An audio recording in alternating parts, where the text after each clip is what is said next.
저는 지금부터 여러분이 평생 궁금해했던 그 질문에 대한 답을 드리려고 합니다. 내 자식이 대체 왜 나에게 온 걸까? 혹시 이런 생각 해보신 적 없으십니까? 밤잠을 설치며 이 아이가 왜 이렇게 나를 힘들게 할까?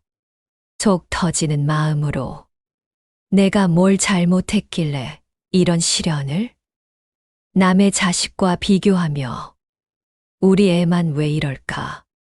그런데 만약 제가 이렇게 말씀드린다면 어떠실까요? 그 자식이 사실은 당신을 완성시키기 위해 하늘에서 보내진 스승입니다.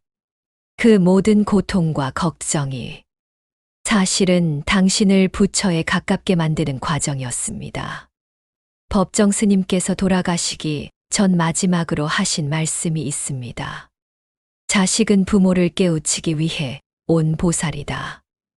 여러분의 자식이 왜 하필 여러분에게 왔는지, 그 모든 아픔과 걱정이 왜 필요했는지, 그리고 지금 이 순간 여러분이 얼마나 축복받은 사람인지, 단언컨대 이 영상을 끝까지 보신 후에는 자식을 보는 눈이 완전히 달라질 것입니다.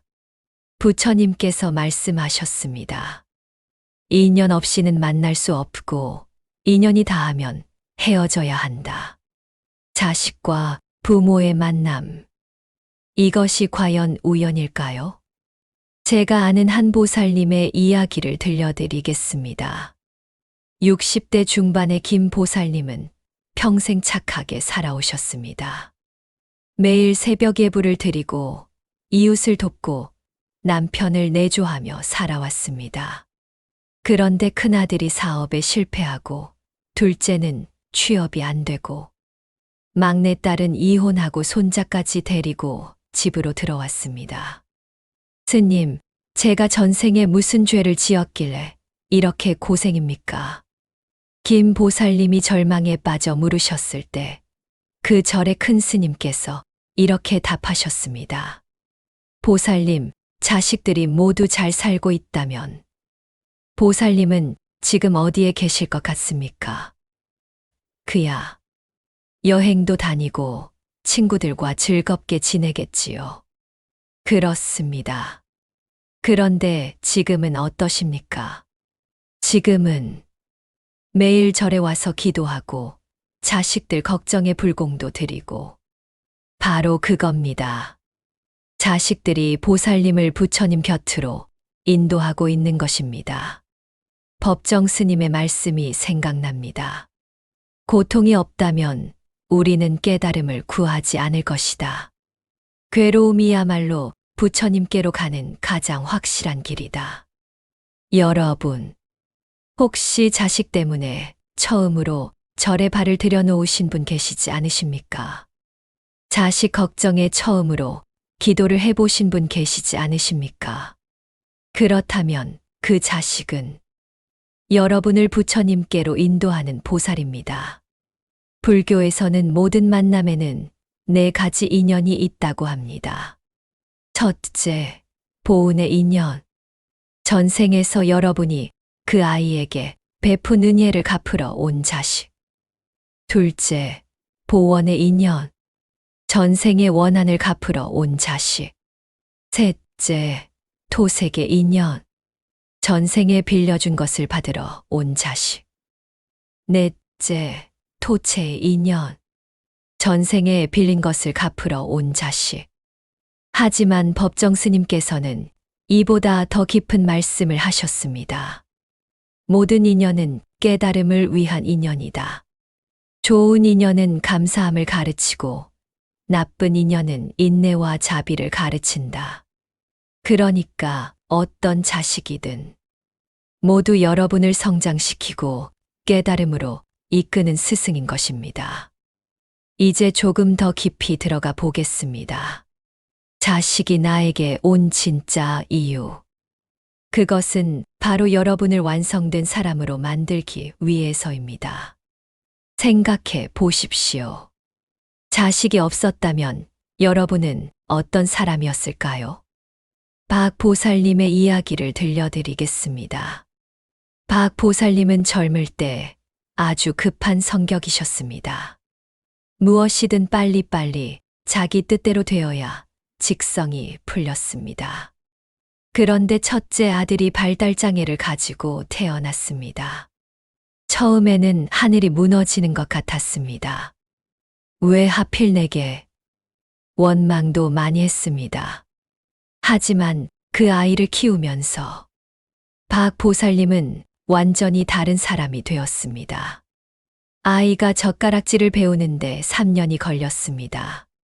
신발끈을 매는데 2년이 걸렸습니다. 하지만 박 보살님은 그 모든 시간을 기다려 주었습니다. 그 과정에서 박 보살님은 깨달았습니다. 아, 인내라는 것이 이런 것이구나. 사랑이라는 것이 이런 것이구나.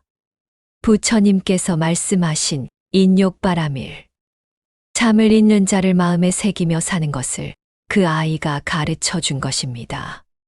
지금 박 보살님은 절에서 가장 자비로운 분으로 통합니다. 어떤 힘든 일도 웃음으로 받아들이십니다. 우리 아이가 나를 부처로 만들어 주었어요. 박 보살님의 말씀입니다. 법정 스님께서 이런 말씀을 하셨습니다. 아이들은 어른들의 스승이다. 그들은 순수함과 진실함을 가르쳐 준다. 정말 그렇습니다. 여러분, 자식을 키우면서 처음 알게 된 감정들이 있지 않으십니까? 아이가 아플 때 느꼈던 그 간절함. 그것이 바로 자비심입니다. 아이를 위해서라면 목숨도 내놓을 수 있다는 그 마음. 그것이 바로 보살심입니다. 아이의 작은 성취에도 온 마음으로 기뻐했던 그 마음. 그것이 바로 희심시신입니다. 자식은 여러분에게 이 모든 것을 가르쳐 주러 온 것입니다. 그런데 때로는 자식이 말을 안 듣고 엇나가고 부모 마음을 아프게 할 때가 있지 않습니까? 그럴 때는 더욱 큰 가르침을 주는 것입니다. 최 보살님의 이야기입니다. 외아들이 30이 넘도록 취업도 안 하고 결혼도 안 하고 집에서 게임만 하고 있었습니다. 친구들을 만나면 부끄러워서 얼굴을 들 수가 없었습니다. 다른 집 자식들은 다 잘 사는데 우리 애만 왜 이럴까요? 그런데 어느 날 법정 스님의 글을 읽다가 이런 구절을 보았습니다. 남과 비교하는 순간 불행이 시작된다. 그때 깨달았습니다. 자식을 다른 집 아이와 비교하며 괴로워했던 자신을. 그 비교하는 마음, 그 욕심이 바로 괴로움의 원인이었음을. 그날부터 최 보살님은 아들을 있는 그대로 받아들이기 시작했습니다. 이 아이는 이 아이대로의 인생이 있구나. 내가 정해놓은 틀에 맞출 필요가 없구나. 그러자 신기하게도 아들이 변하기 시작했습니다. 엄마의 잔소리가 없어지니까 자신을 돌아보게 되었고 스스로 일자리를 찾기 시작했습니다. 놓아주는 것이 진정한 사랑이다. 법정 스님의 이 말씀을 자식을 통해 배우게 된 것입니다. 이제 가장 어려운 이야기를 해보겠습니다. 자식이 아플 때, 자식이 실패할 때, 자식이 고통받을 때, 부모의 마음은 어떻습니까? 차라리 내가 대신 아프고 싶고, 내가 대신 실패하고 싶고, 내가 대신 고통받고 싶지 않습니까? 이것이 바로 부모의 마음입니다. 그런데 부처님께서는 이렇게 말씀하셨습니다. 모든 중생은 각자의 업을 짊어지고 산다. 아무도 남의 업을 대신 질 수 없다. 이 말씀이 처음에는 너무 냉정하게 들릴 수 있습니다. 하지만 그 속에는 깊은 자비가 담겨 있습니다. 김 거사님의 이야기를 들려드리겠습니다. 아들이 사업에 실패해서 빚을 많이 졌습니다. 김 거사님은 평생 모은 재산을 다 팔아서 아들의 빚을 갚아주었습니다. 그런데 1년 후 아들이 또 사업에 실패했습니다. 이번에는 더 큰 빚이었습니다. 김 거사님은 집까지 팔아야 하는 상황이 되었습니다. 그때 절의 큰 스님께서 이렇게 말씀하셨습니다. 거사님, 자식의 업을 대신 져주는 것이 과연 자비일까요? 그럼 자식이 고생하는 것을 그냥 보고 있으라는 말씀입니까? 거사님이 계속 도와주시면 아드님은 언제 자립할 수 있을까요? 언제 자신의 잘못을 깨달을 수 있을까요? 그제야 김 거사님은 깨달았습니다. 진정한 사랑은 때로는 아이가 넘어져도 스스로 일어설 때까지 기다려주는 것이라는 것을. 법정 스님께서 이런 말씀을 하셨습니다. 사랑한다는 것은 상대방이 자신의 길을 갈 수 있도록 도와주는 것이다. 자식의 고통을 내가 대신 받을 수는 없습니다. 하지만 그 고통을 통해 자식이 성장할 수 있도록 옆에서 지켜보고 응원해 주는 것, 그것이 부모의 역할입니다. 그런데 여기서 한 가지 더 깊은 깨달음이 있습니다. 이 모든 과정에서 가장 많이 배우고 성장하는 사람은 누구일까요? 바로 부모인 여러분입니다. 자식의 고통을 지켜보며 여러분은 인내를 배웁니다. 자식을 도와주고 싶은 마음을 억누르며 지혜를 배웁니다. 자식을 있는 그대로 받아들이며 자비를 배웁니다. 조 보살님의 이야기입니다. 딸이 시집을 가서 시댁과 갈등이 많았습니다. 딸이 전화할 때마다 울면서 하소연했습니다. 조 보살님은 그때마다 가슴이 찢어지는 것 같았습니다. 처음에는 딸에게 그냥 이혼해라, 엄마가 책임질게 라고 했습니다. 하지만 시간이 지나면서 깨달았습니다. 딸의 결혼 생활은 딸이 풀어가야 할 숙제라는 것을. 자신은 단지 딸의 이야기를 들어주고 위로해주고 응원해주면 된다는 것을. 그 과정에서 조 보살님은 놀라운 변화를 경험했습니다.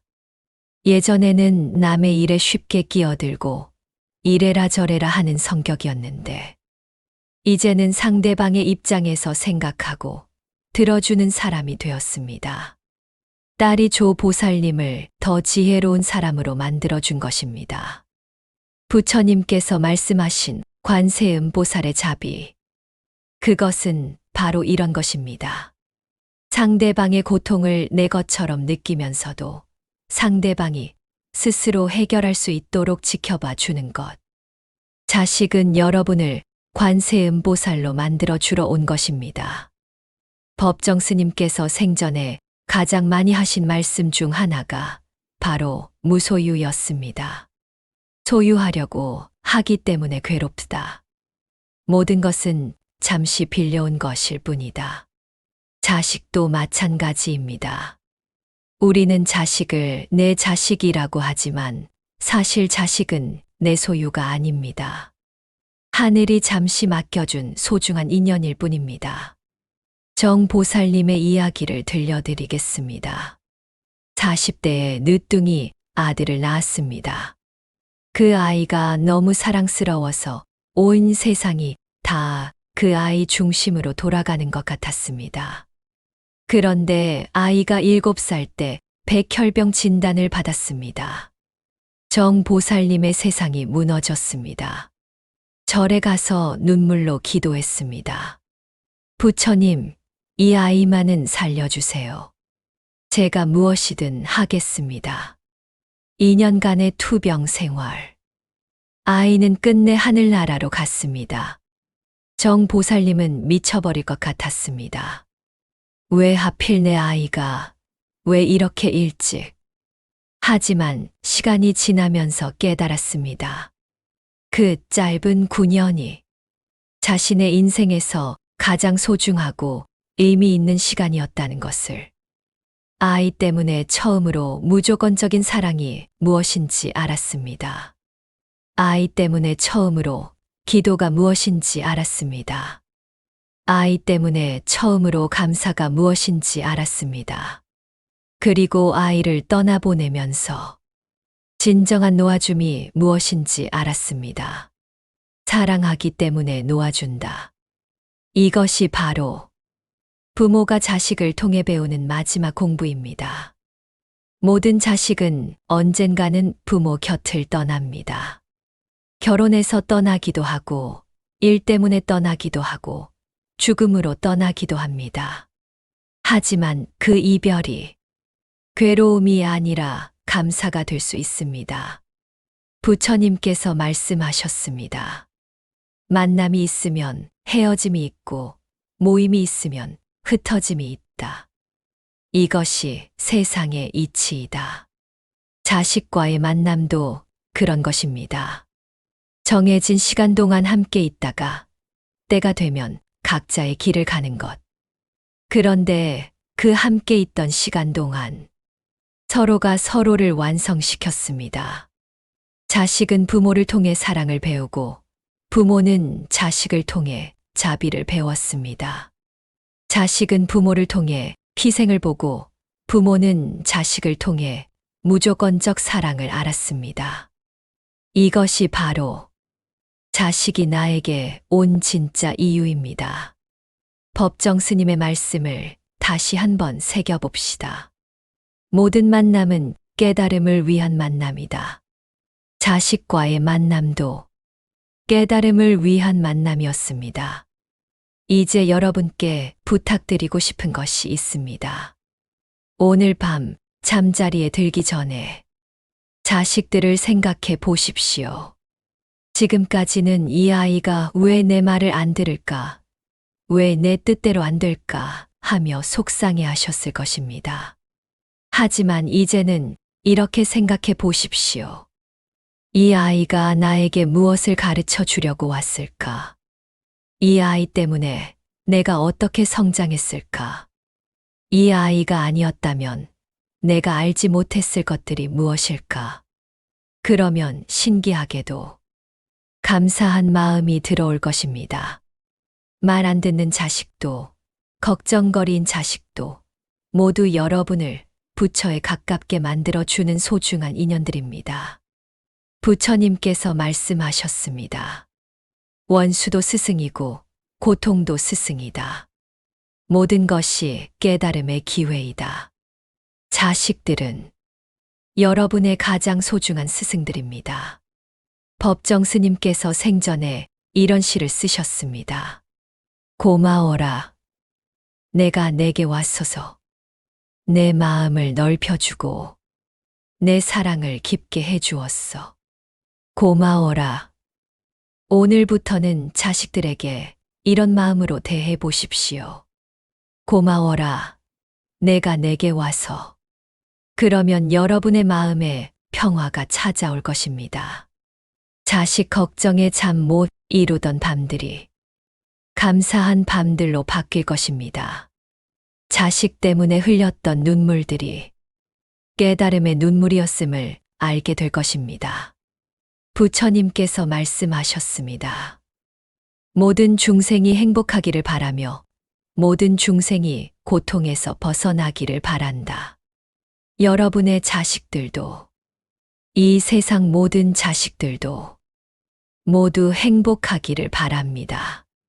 그리고 여러분들도 자식들 때문에 더 이상 괴로워하지 마시고 그들을 통해 받은 은혜에 감사하며 평안하게 지내시기를 바랍니다. 잠깐, 혹시 지금 이런 생각을 하고 계시지는 않습니까? 그래, 자식이 나를 성장시키려고 온 건 알겠어. 그런데 정말 힘들 때는 어떻게 해야 할까? 맞습니다. 머리로는 이해가 되어도 마음으로 받아들이기는 쉽지 않습니다. 법정 스님께서 이런 말씀을 하셨습니다. 깨달음은 한순간에 오지만 그 깨달음을 살아가는 것은 평생의 수행이다. 이제 더 깊은 이야기를 해보겠습니다. 자식을 통해서 사실 우리는 우리 자신의 진짜 모습을 보게 됩니다. 강 거사님의 이야기입니다.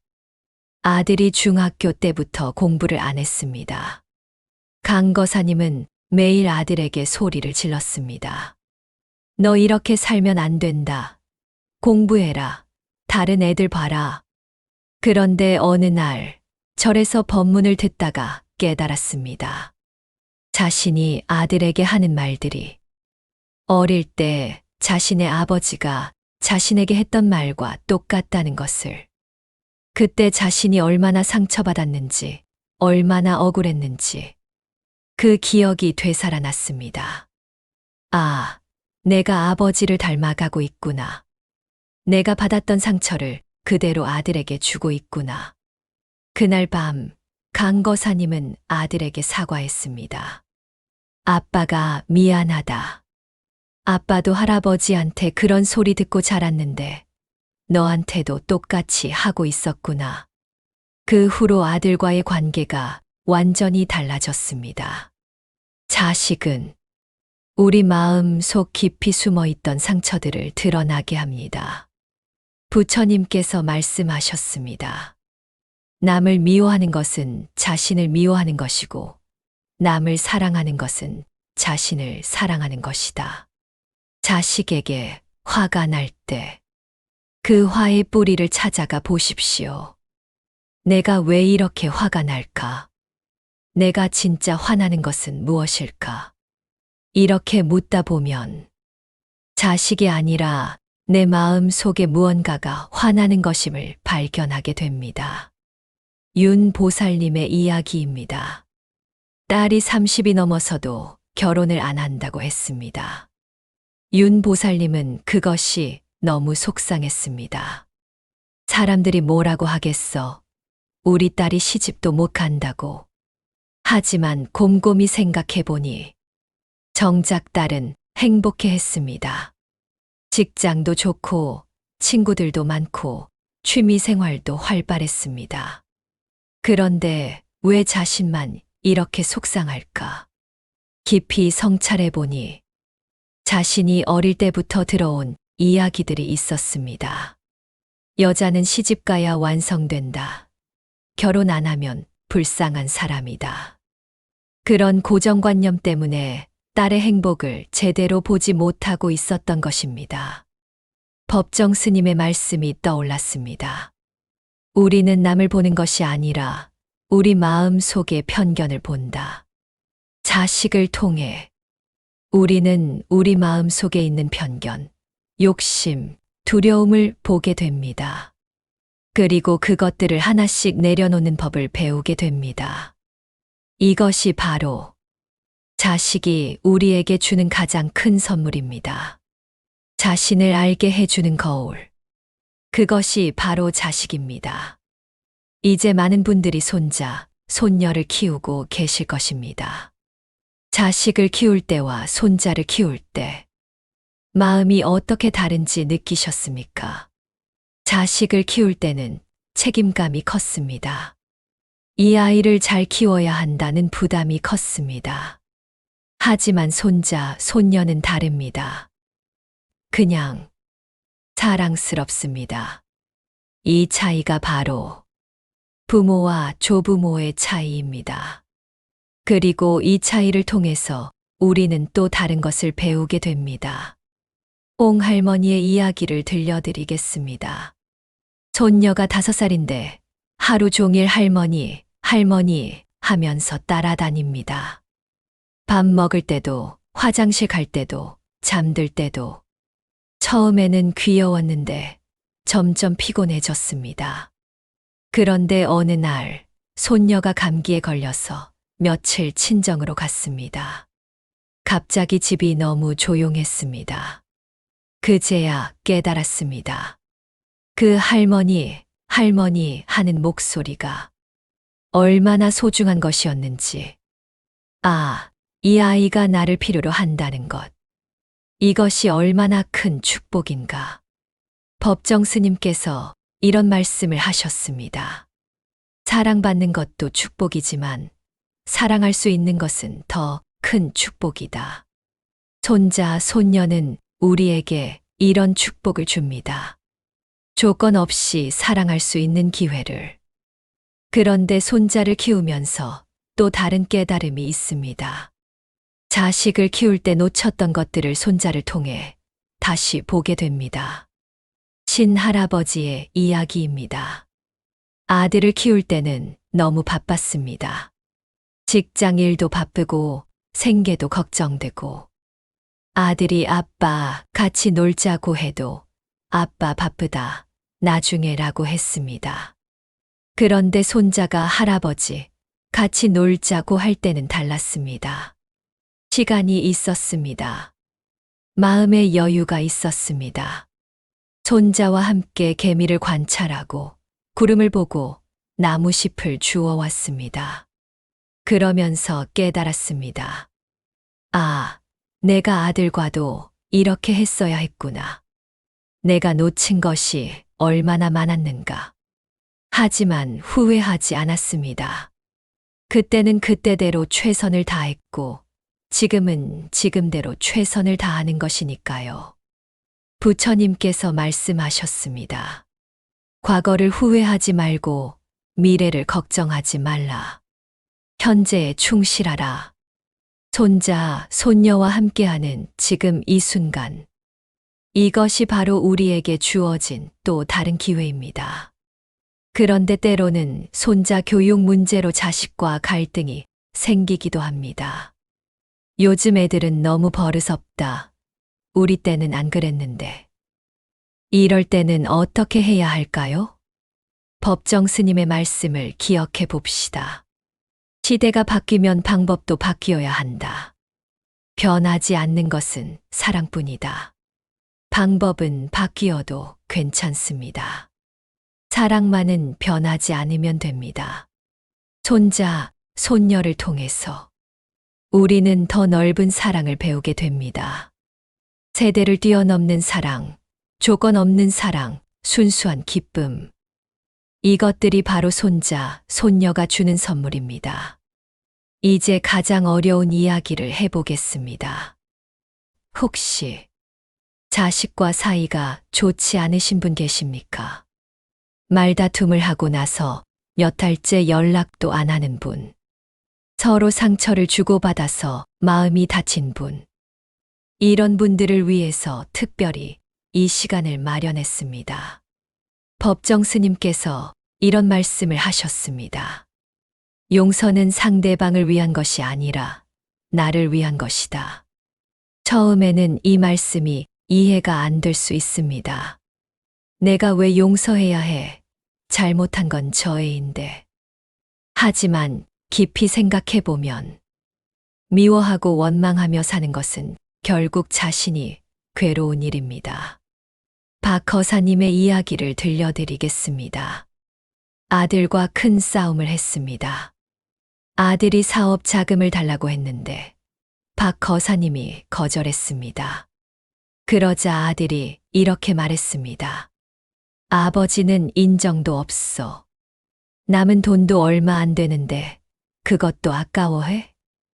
박 거사님도 화가 났습니다. 내가 지금까지 얼마나 써봤는데 이제 와서 인정이 없다고. 그날 이후 3년 동안 서로 연락을 안 했습니다. 박 거사님은 매일 속이 쓰렸습니다. 아들 생각만 하면 화가 났고 화가 나면 또 자신이 괴로웠습니다. 그러던 어느 날 절에서 법문을 듣다가 이런 말씀을 들었습니다. 원망은 뜨거운 숯을 맨손으로 잡고 있는 것과 같다. 남을 던지려고 하지만 결국 자신의 손만 타들어간다. 그제야 깨달았습니다. 3년 동안 괴로워한 건 아들이 아니라 자신이었다는 것을. 그날 박 거사님은 아들에게 전화를 걸었습니다. 아들아, 아빠가 먼저 연락한다. 그동안 어떻게 지냈니? 아들도 울면서 말했습니다. 아빠, 저도 잘못했어요. 그동안 아빠 생각 많이 했어요. 사실 아들도 3년 동안 괴로워하고 있었던 것입니다. 부처님께서 말씀하셨습니다. 미움으로는 미움을 이길 수 없다. 오직 사랑으로만 미움을 이길 수 있다. 자식과 갈등이 생겼을 때 누가 먼저 용서하고 화해의 손을 내밀까요? 부모입니다. 왜냐하면 부모가 더 오래 살았고 더 많이 배웠고 더 지혜로워야 하기 때문입니다. 그리고 또 하나, 자식과의 시간은 무한하지 않습니다. 조 할머니의 이야기입니다. 딸과 10년 동안 연락을 안 했습니다. 딸의 결혼을 반대했다가 사이가 나빠진 것입니다. 그러던 어느 날 딸이 갑자기 세상을 떠났습니다. 교통사고였습니다. 조 할머니는 딸의 장례식에서 오열했습니다. 내가 왜 그렇게 고집을 부렸을까? 왜 먼저 연락하지 못했을까? 하지만 이미 늦었습니다. 법정 스님께서 이런 말씀을 하셨습니다. 후회는 어제의 일이고 걱정은 내일의 일이다. 사랑은 오늘의 일이다. 오늘, 지금 이 순간에 사랑하십시오. 자식과 사이가 안 좋다면 오늘 먼저 연락해 보십시오. 잘못했다는 말이 어렵다면 보고 싶다는 말부터 해보십시오. 미안하다는 말이 어렵다면 사랑한다는 말부터 해보십시오. 용서는 완벽한 이해가 있어야 하는 것이 아닙니다. 그냥 사랑하기로 선택하는 것입니다. 부모의 마음으로 먼저 사랑하기로 선택하는 것입니다. 이제 마지막 여정에 들어갑니다.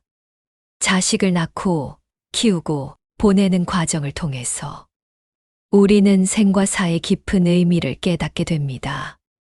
자식이 태어날 때 우리는 생명의 신비를 목격합니다. 어떻게 이렇게 작은 존재가 이렇게 완전한 모습으로 태어날 수 있을까? 그 순간 우리는 깨닫습니다. 생명은 우리가 만든 것이 아니라 우리를 통해 나타난 것이라는 것을. 부처님께서 말씀하셨습니다. 모든 존재는 불성을 가지고 태어난다. 자식을 통해서 우리는 이 불성을 직접 목격하게 됩니다. 그 순수하고 맑은 눈빛, 그 속에서 부처님을 보게 됩니다. 그리고 자식을 키우면서 우리는 무상함을 배웁니다. 어제까지 젖을 먹던 아이가 오늘은 걸어 다니고, 어제까지 업어달라던 아이가 오늘은 학교에 가고, 시간은 멈춰 있지 않습니다. 모든 것은 변해갑니다. 법정 스님께서 이런 말씀을 하셨습니다. 변하지 않는 것은 변한다는 사실뿐이다. 자식을 통해서 우리는 이 무상함을 체험으로 배우게 됩니다.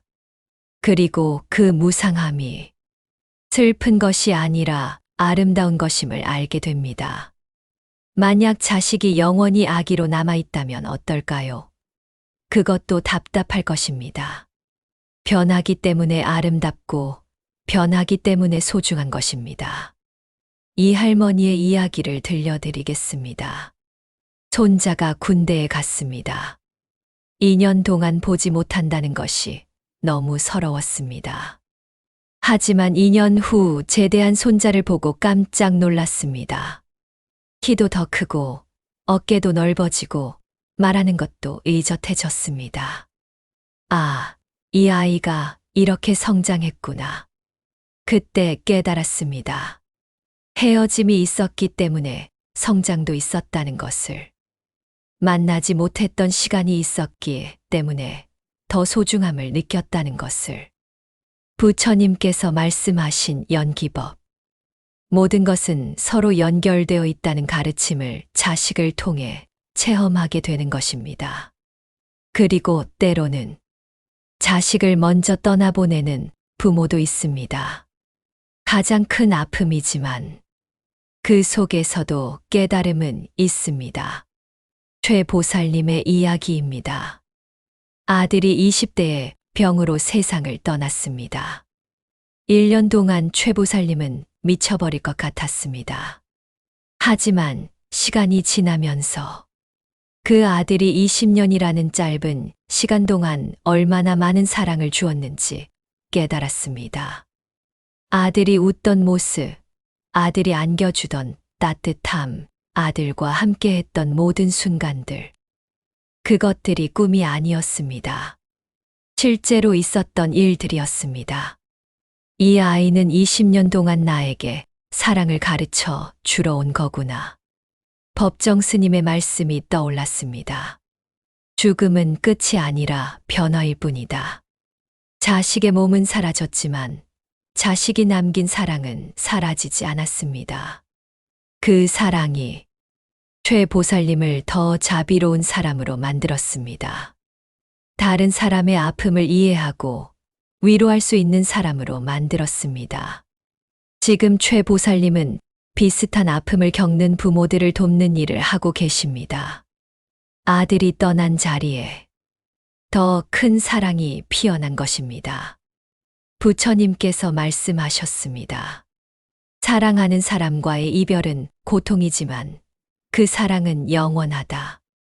자식과의 모든 만남, 자식과의 모든 이별, 그 속에는 깊은 가르침이 들어 있습니다. 생명의 소중함, 시간의 소중함, 사랑의 영원함. 자식은 우리에게 이 모든 것을 가르쳐 주러 온 것입니다. 법정 스님께서 생전에 가장 좋아하셨던 기도문이 있습니다. 함께 마음으로 읽어보겠습니다. 나에게 주어진 모든 인연에 감사합니다. 기쁨을 주는 인연도, 고통을 주는 인연도 모두 깨달음으로 이끄는 소중한 인연임을 알았습니다. 특히 자식이라는 인연을 통해 무조건적인 사랑을 배우게 해주셔서 감사합니다. 오늘 밤 집에 돌아가시면 자식들에게 이렇게 말해 보십시오. 직접 말하기 어려우면 마음으로라도 좋습니다. 고맙다. 내가 내 자식으로 와줘서. 고맙다. 내가 나를 이렇게 성장시켜줘서. 고맙다. 내가 나에게 사랑을 가르쳐줘서. 그러면 여러분 마음에 따뜻한 평화가 찾아올 것입니다. 자식 걱정으로 잠 못 이루던 밤들이 감사한 밤들로 바뀔 것입니다. 자식 때문에 속상했던 마음이 자비로운 마음으로 바뀔 것입니다. 이제 우리가 정말로 알아야 할 것이 하나 더 있습니다. 지금까지 자식이 우리에게 무엇을 가르쳐 주는지 이야기했다면, 이제는 우리가 자식을 위해 무엇을 할 수 있는지 이야기해 보겠습니다. 많은 부모님들이 자식을 위해 기도합니다. 우리 아이가 건강하게 자라기를, 우리 아이가 성공하기를, 우리 아이가 좋은 사람 만나기를. 하지만 법정 스님께서는 이런 말씀을 하셨습니다. 진정한 기도는 구하는 것이 아니라 맡기는 것이다. 무엇을 맡긴다는 것일까요? 김 보살님의 이야기를 들려드리겠습니다. 아들이 의대에 떨어져서 재수를 하고 있었습니다. 김 보살님은 매일 108배를 드리며 기도했습니다. 부처님, 우리 아들 의대에 보내주세요. 그런데 2년째 떨어졌습니다. 김 보살님은 원망이 들었습니다. 이렇게 간절히 기도했는데 왜 안 들어주십니까? 그때 절의 큰 스님께서 이렇게 물으셨습니다. 보살님, 아드님이 정말 의사가 되고 싶어 합니까? 그야, 제가 보기에는 의사가 되면 좋을 것 같아서. 그럼 아드님은 어떻게 생각합니까? 곰곰이 생각해보니 아들은 한 번도 의사가 되고 싶다고 말한 적이 없었습니다. 오히려 음악을 하고 싶다고 말했는데 김 보살님이 그런 걸로는 밥 못 먹는다며 막았던 것입니다. 그날 밤 김 보살님은 기도를 바꿨습니다. 부처님, 우리 아들이 정말 하고 싶은 일을 찾게 해주세요. 그리고 그 일을 통해 행복하게 해주세요. 6개월 후 아들은 음악학원에서 아이들을 가르치기 시작했습니다.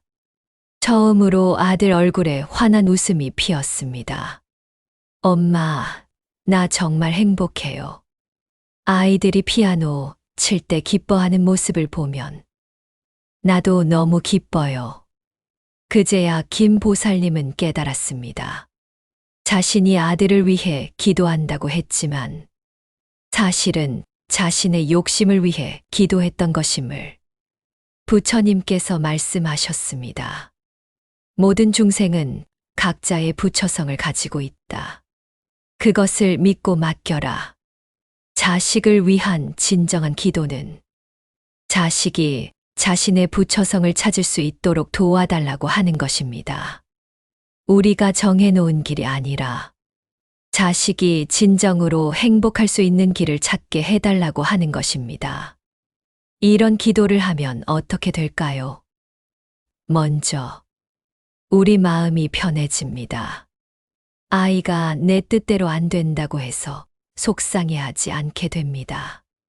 그리고 아이도 편해집니다. 부모의 기대에 맞춰야 한다는 부담에서 벗어나게 됩니다. 정거사님의 이야기입니다. 딸이 30이 넘어서도 시집을 안 간다고 매일 속상해했습니다. 친구들 만나면 부끄러웠습니다. 그런데 어느 날부터 기도를 바꿨습니다. 부처님, 우리 딸이 행복한 길을 찾게 해주세요. 그것이 결혼이든 독신이든 딸이 진정으로 행복한 길을 걷게 해주세요. 그러자 신기하게도 딸을 보는 눈이 달라졌습니다. 딸이 자원봉사를 하며 보람을 느끼는 모습, 친구들과 즐겁게 지내는 모습, 자신의 일에 열정을 다하는 모습. 그런 것들이 눈에 들어오기 시작했습니다. 아, 우리 딸이 이렇게 행복하게 잘 살고 있구나. 법정 스님의 말씀입니다. 자식을 위한 최고의 선물은 조건 없는 사랑이다. 자식을 위해 정말 기도하고 싶다면 이렇게 기도해 보십시오. 이 아이가 자신의 길을 찾게 해주세요. 이 아이가 자신의 재능을 발견하게 해주세요. 이 아이가 진정으로 행복하게 해주세요. 그리고 저희 부모는 그 모든 과정을 지혜롭게 지켜볼 수 있게 해주세요. 이것이 자식을 위한 진정한 기도입니다. 이제 많은 분들이 경험하고 계실 또 다른 인연에 대해 이야기해 보겠습니다. 며느리, 사위, 이들과의 관계는 어떻습니까? 우리 아들 며느리가 너무 차갑다. 사위가 우리를 무시하는 것 같다. 이런 마음 드시는 분들이 많으실 것입니다. 하지만 조금 다른 관점에서 생각해 보면 어떨까요? 며느리, 사위, 이들도 여러분에게 온 특별한 인연입니다. 법정 스님께서 이런 말씀을 하셨습니다. 낯선 인연이야말로 가장 큰 가르침을 준다. 왜냐하면 혈연으로 맺어진 가족과는 다른 종류의 사랑을 배우게 해주기 때문입니다. 장할머니의 이야기를 들려드리겠습니다. 큰아들이 결혼을 했는데 며느리가 매우 조용했습니다. 인사도 간단히 하고 시댁에 와서도 별로 말이 없었습니다. 장할머니는 속상했습니다. 우리를 싫어하나? 아니면 교육을 못 받았나? 그런데 어느 날 며느리가 감기에 걸린 장할머니를 위해 조용히 죽을 끓여왔습니다. 말은 없었지만 정성이 가득 담긴 죽이었습니다. 그때 깨달았습니다. 아, 이 아이는 말로 표현하지 않지만 마음으로 표현하는구나. 며느리를 이해하려고 노력해보니 며느리도 나름대로 시댁을 편하게 해주려고 조심하고 있었던 것입니다. 시댁에서 이래라 저래라 하면 부담스러울까봐 조용히 있었던 것입니다. 부처님께서 말씀하셨습니다. 다른 사람을 이해하려면 그 사람의 입장에서 생각해 보라. 며느리의 입장에서 생각해 보십시오. 갑자기 새로운 가족이 된 것입니다. 어색하지 않을 수가 없습니다. 시부모님 마음에 들고 싶지만 어떻게 해야 할지 모르겠는 것입니다. 혹시 잘못하면 아들과 사이가 나빠질까봐 걱정되는 것입니다. 사위도 마찬가지입니다. 최할아버지의 이야기입니다. 딸의 남편이 명절에 와서도 별로 말이 없었습니다. TV만 보고 있고 대화에도 별로 참여하지 않았습니다. 우리를 무시하나? 예의가 없나? 그런데 어느 날 딸이 이런 말을 했습니다. 아빠, 우리 남편이 아빠를 많이 존경해요. 그런데 워낙 내성적이어서 어떻게 표현해야 할지 모르겠다고 하더라고요. 그제야 최할아버지는 사위를 다시 보게 되었습니다. 말은 없지만 딸을 잘 챙겨주고 집안일도 도와주고 아이들도 잘 돌봐주는 사위였습니다. 아, 이 사람은 말보다는 행동으로 표현하는구나. 법정 스님께서 이런 말씀을 하셨습니다. 사랑에는 여러 가지 언어가 있다. 말로 하는 사랑, 행동으로 하는 사랑, 침묵으로 하는 사랑. 며느리, 사위와의 관계에서 중요한 것은 그들의 사랑의 언어를 이해하는 것입니다. 말을 잘하는 며느리도 있고 조용한 며느리도 있습니다. 활발한 사위도 있고 내성적인 사위도 있습니다. 모두 다를 뿐이지 틀린 것은 아닙니다. 그리고 한 가지 더 기억해야 할 것이 있습니다. 며느리, 사위를 통해서 우리 자식이 행복해진다는 것입니다. 우리가 며느리, 사위를 사랑하고 인정해주면 우리 자식도 더 행복해집니다. 우리가 며느리, 사위와 갈등하면 우리 자식이 가운데서 고생합니다. 부처님께서 말씀하셨습니다. 자비로움은 가까운 사람부터 시작되어 멀리까지 퍼져나간다. 며느리, 사위에게 자비로운 마음을 베푸는 것. 그것이 바로 우리 자식을 더 행복하게 만드는 길입니다. 그리고 며느리, 사위를 통해서 우리도 더 넓은 사랑을 배우게 됩니다. 혈연이 아니어도 가족이 될 수 있다는 것. 다른 집에서 자란 사람도 이해하고 사랑할 수 있다는 것. 이런 것들을 배우게 되는 것입니다. 이제 정말 중요한 이야기를 해보겠습니다. 많은 부모님들이 자식에게 무엇인가를 남겨주려고 합니다. 집, 땅, 돈. 이런 재산들을 말입니다. 물론 나쁜 것은 아닙니다. 하지만 정말 중요한 유산은 따로 있습니다. 법정 스님께서 이런 말씀을 하셨습니다. 진정한 유산은 마음의 평화이다. 여러분이 자식에게 물려줄 수 있는 가장 소중한 것. 그것은 바로 어떻게 살아야 하는지에 대한 지혜입니다. 거사님의 이야기를 들려드리겠습니다. 평생 열심히 일해서 제법 재산을 모았습니다. 자식들에게 물려줄 생각에 뿌듯했습니다. 그런데 자식들이 그 재산 때문에 서로 다투기 시작했습니다. 형이 더 많이 가져갔다. 동생이 더 받았다. 거사님은 가슴이 아팠습니다. 내가 평생 모은 것이 자식들을 갈라놓는 원인이 되다니. 그때 깨달았습니다. 재산보다 더 중요한 것을 물려줘야 한다는 것을.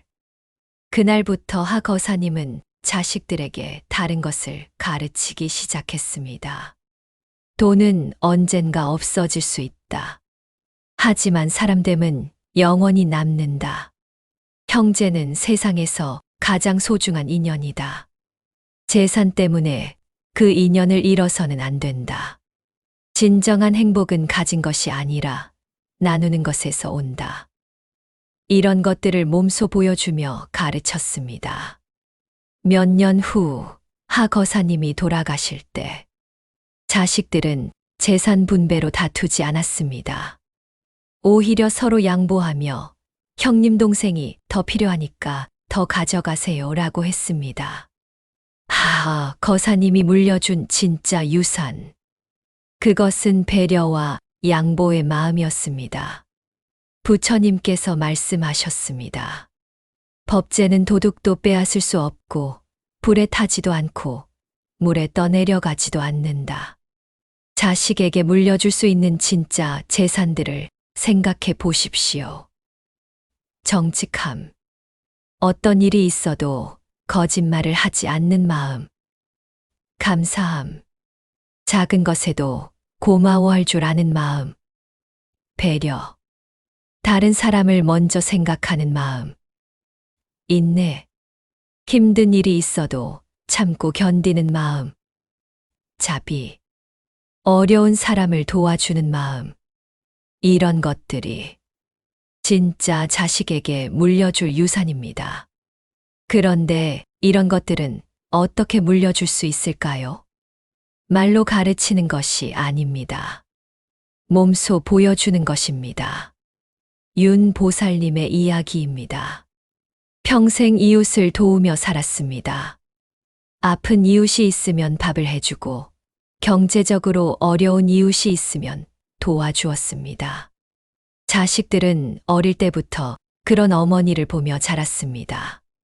지금 그 자식들도 모두 남을 돕는 일을 하고 있습니다. 큰아들은 의사가 되어 무료 진료를 하고, 둘째는 교사가 되어 소외된 아이들을 돌보고, 딸은 사회복지사가 되어 어려운 이웃을 돕고 있습니다. 어머니가 물려주신 가장 큰 유산은 남을 돕는 기쁨이었어요. 자식들의 말입니다. 법정 스님께서 이런 말씀을 하셨습니다. 아이들은 부모의 말을 듣는 것이 아니라 부모의 삶을 본다. 자식에게 정직하라고 말하면서 부모가 거짓말을 하면 자식은 거짓말을 배웁니다. 자식에게 감사하라고 말하면서 부모가 불평만 하면 자식은 불평을 배웁니다. 하지만 부모가 정직하게 살면 자식도 정직을 배웁니다. 부모가 감사하게 살면 자식도 감사를 배웁니다. 이것이 진정한 교육입니다. 그리고 자식에게 물려줄 수 있는 가장 큰 유산은 행복하게 사는 법입니다. 돈이 많아야 행복한 것이 아니라 마음이 평안해야 행복한 것임을, 성공해야 행복한 것이 아니라 감사할 줄 알아야 행복한 것임을, 이런 것들을 물려주는 것입니다. 부모가 행복하게 살면 자식도 행복하게 사는 법을 배웁니다. 부모가 평안하게 살면 자식도 평안하게 사는 법을 배웁니다. 이것이 자식에게 줄 수 있는 가장 소중한 선물입니다. 이제 우리 여정의 마지막 단계에 왔습니다. 지금까지 자식을 통해 많은 것을 배웠습니다. 사랑을, 인내를, 자비를, 지혜를, 그리고 놓아줌을 배웠습니다. 이제 여러분은 완성된 부모가 되어가고 있습니다. 완성된 부모란 무엇일까요? 자식을 완벽하게 키운 부모일까요? 자식이 모두 성공한 부모일까요? 아닙니다. 법정 스님께서 이런 말씀을 하셨습니다. 완성된 사람이란 모든 것을 이룬 사람이 아니라 모든 것을 받아들일 수 있는 사람이다. 완성된 부모란 자식의 모든 모습을 받아들일 수 있는 부모입니다. 자식이 성공했을 때도, 실패했을 때도, 자식이 결혼했을 때도, 결혼하지 않았을 때도, 자식이 건강할 때도, 아플 때도, 모든 순간에 자식을 사랑할 수 있는 부모. 그것이 완성된 부모입니다. 송할머니의 이야기를 들려드리겠습니다. 세 자녀를 두셨는데 모두 다른 길을 걸었습니다. 큰아들은 의사가 되어 성공했습니다. 둘째 딸은 예술가가 되어 경제적으로는 어렵지만 보람차게 살고 있습니다. 막내 아들은 장애를 가지고 있어서 특수학교에 다니고 있습니다. 예전 같으면 둘째와 막내 때문에 속상해 했을 것입니다. 하지만 이제는 다릅니다. 큰아들의 성공을 기뻐하고 둘째 딸의 열정을 응원하고 막내 아들의 순수함을 사랑합니다. 세 자녀 모두 각자의 방식으로 행복하게 살고 있다는 것을 알기 때문입니다. 내가 정말 행복한 엄마예요. 세 아이가 모두 제각각의 색깔로 아름답게 살고 있어서요. 송 할머니의 말씀입니다. 이것이 완성된 부모의 모습입니다. 부처님께서 말씀하셨습니다. 연꽃은 진흙에서 피어도 아름답고 맑은 물에서 피어도 아름답다. 자식들도 마찬가지입니다. 어떤 환경에서든 어떤 모습이든 그 자체로 아름다운 존재입니다. 그리고 완성된 부모가 되면 놀라운 일이 생깁니다. 자식들도 변하기 시작합니다. 부모가 자신을 있는 그대로 받아들여 주니까 자식들도 마음이 편해집니다. 부모 눈치를 보지 않아도 되니까 자신의 진짜 모습을 찾아갑니다. 그러면서 더 성숙해지고 더 행복해집니다. 이것이 자식을 변화시키는 가장 좋은 방법입니다. 바꾸려고 하지 않는 것. 그것이 바로 바꾸는 방법입니다. 법정 스님의 말씀입니다.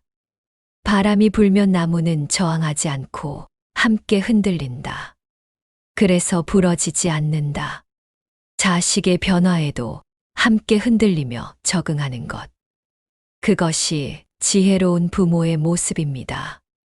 그리고 이제 여러분의 인생도 원만해집니다. 자식 걱정에 밤잠을 설치던 날들이 사라집니다.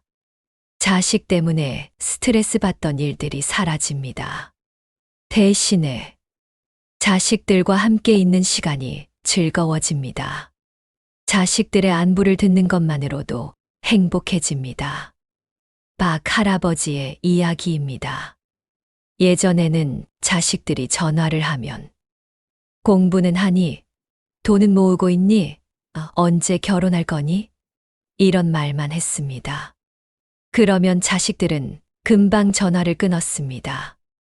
하지만 지금은 다릅니다. 요즘 어떻게 지내니? 재미있는 일은 없니? 건강은 괜찮니? 이런 말을 합니다. 그러면 자식들이 1시간씩 전화 통화를 합니다. 아빠, 요즘 정말 좋아졌어요. 대화하는 게 이렇게 즐거운 줄 몰랐어요. 자식의 말입니다. 부모가 완성되면 자식과의 관계도 완성됩니다. 그리고 그 과정에서 여러분 자신도 완성된 사람이 됩니다. 자식을 통해 배운 모든 것들, 사랑, 인내, 자비, 지혜, 이 모든 것들이 여러분을 부처에 가까운 사람으로 만들어줍니다. 부처님께서 말씀하셨습니다. 모든 중생은 원래 부처이다. 다만 그것을 모를 뿐이다. 자식을 키우는 과정에서 여러분은 자신 안의 부처성을 발견했습니다. 무조건적으로 사랑할 수 있는 마음, 끝없이 기다려줄 수 있는 마음, 모든 것을 용서할 수 있는 마음, 이런 마음들이 바로 부처의 마음입니다. 자식이 여러분을 부처로 만들어준 것입니다. 긴 여정, 정말 수고 많으셨습니다. 이제 우리는 깨달았습니다. 자식이 나에게 온 진짜 이유를. 자식은 나를 완성된 사람으로 만들기 위해 왔습니다. 자식은 나에게 사랑이 무엇인지 가르쳐 주기 위해 왔습니다. 자식은 나를 부처에 가까운 사람으로 만들기 위해 왔습니다. 그러니 어떤 자식이든 모두 감사한 존재입니다. 말 잘 듣는 자식도, 말 안 듣는 자식도, 성공한 자식도, 실패한 자식도, 건강한 자식도, 아픈 자식도, 모두 여러분을 성장시키기 위해 온 소중한 인연들입니다. 법정 스님의 마지막 말씀으로 이 시간을 마무리하겠습니다. 고맙습니다. 모든 인연에 고맙습니다. 특히 자식이라는 가장 소중한 인연에 고맙습니다. 그 인연을 통해 사랑을 배우고, 자비를 배우고, 지혜를 배웠습니다.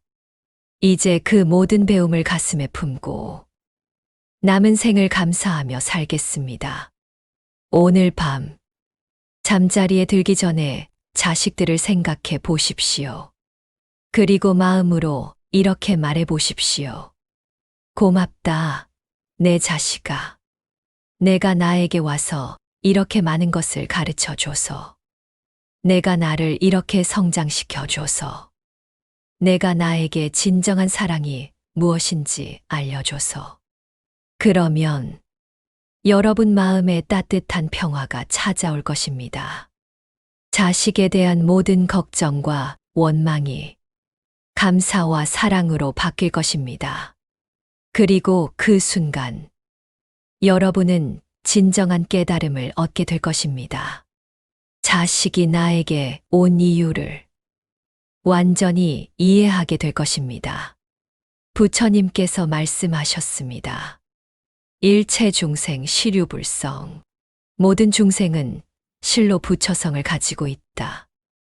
여러분도 자식도 모두 부처입니다. 서로가 서로를 완성시켜 주는 소중한 부처들입니다.